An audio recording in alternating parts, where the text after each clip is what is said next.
Hi, you guys. I wanted to come in here and just talk to you a little bit about the grocery list that I've posted into the group and the recipes as well, the Monday through Thursday recipes. So I've just put them all in the group all at once because I like to have things ahead of time, and I think other people do too, so they can plan out their week and plan out what to expect, I guess. So I think other coaches may just post the Monday menu on Monday and the Tuesday on Tuesday, but I'm just gonna give it to you all at one time so you have it.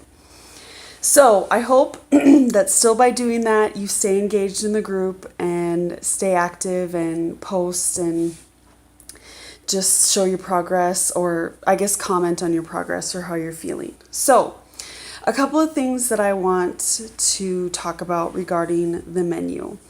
So, each day and each meal is a completely different recipe. And when I first was getting into this and kind of looking more into healthy eating or whatever, I got really overwhelmed because I felt like, oh my gosh, I have to prepare 3 different meals for 5 days. I mean, it's going to be a lot and take a lot of time.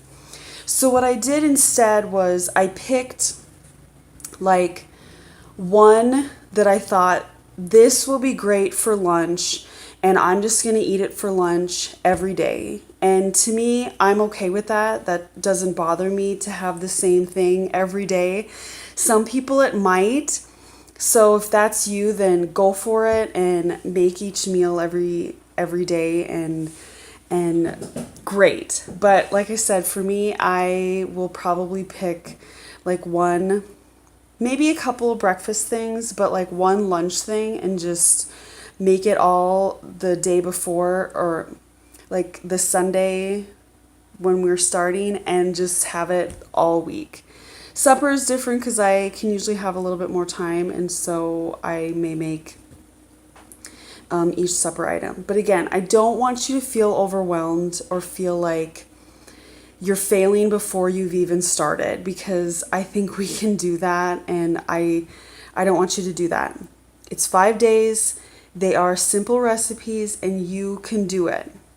Now, the other thing I wanted to talk about is there's a couple of ingredients that maybe you're thinking to yourself, at least I kind of was when I was first going through them. I'm like, fish oil? I don't have fish oil, and I don't want to buy fish oil because maybe I'll never use it again, and maybe it's expensive.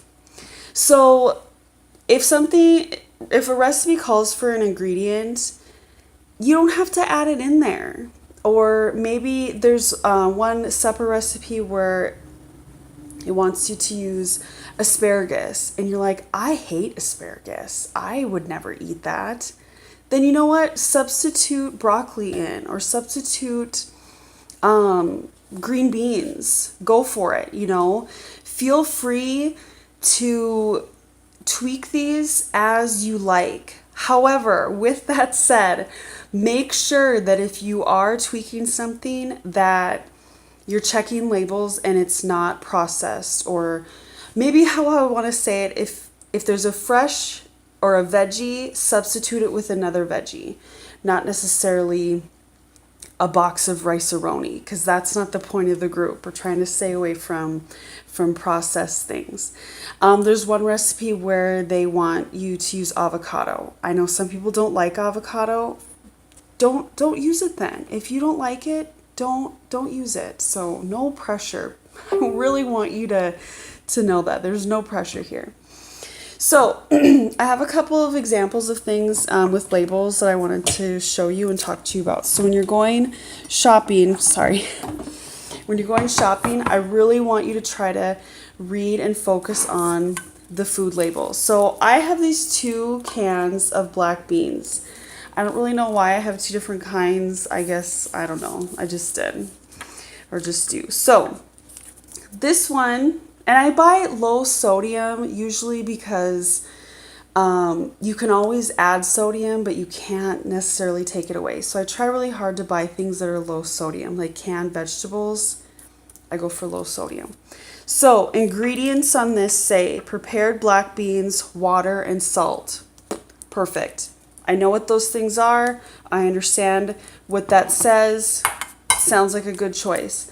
This one is more generic, maybe also low sodium, but the ingredients on this one are a little different.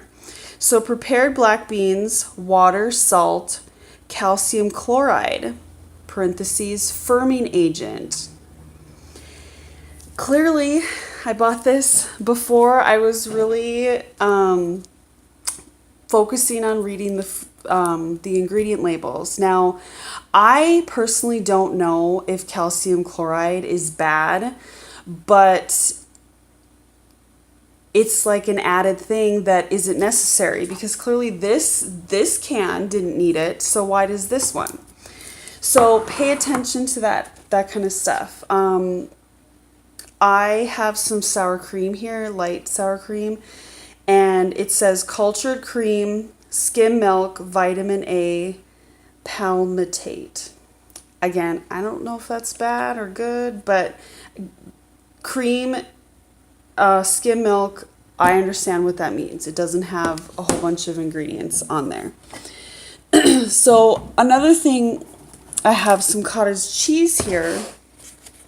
I bought this cottage cheese before I was really reading labels and got my other cottage cheese. Daisy brand seems to be really good with limiting additive things that I guess aren't necessary. So I would recommend going with Daisy, but not a paid spokeswoman.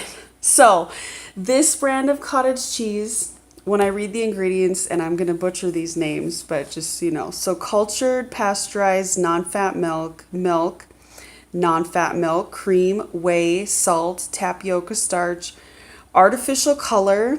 Who knew artificial color in cottage cheese? Gargum, citric acid, carrageenan, locust, bean gum, potassium sorbate to maintain freshness, natural flavors, vitamin A, palmitate, vitamin D, enzymes. Okay, it's a long list of things. Also, if you guys have done research on stuff and know about preservatives or know about artificial colors, flavors, feel free to share them in the group. Let us all know about it, because I have searched a lot on the internet for stuff lately, and it is not always easy to find things. Okay, this brand, cottage cheese, ingredients: cultured skim milk, cream, salt, vitamin A, palmitate. Way less ingredients than the other one. So the point I'm trying to make here is read the labels and look for things where you understand the ingredients that are listed. Like, you recognize the things that are on the list. And the other thing would be is maybe check the sugars and check the calories if you're watching your calories, and then like the trans fat and the mono unsaturated fat, I think is the term. Like, start reading the labels and paying attention to things on there. Sodium can also be one. So I do have fish oil because I like to cook, and I bought it for a recipe a few weeks ago. Now, this is anchovy, sea salt, water, sugar. Sounds great. So, and then I'm reading the other parts of the label, and then I get to the sodium.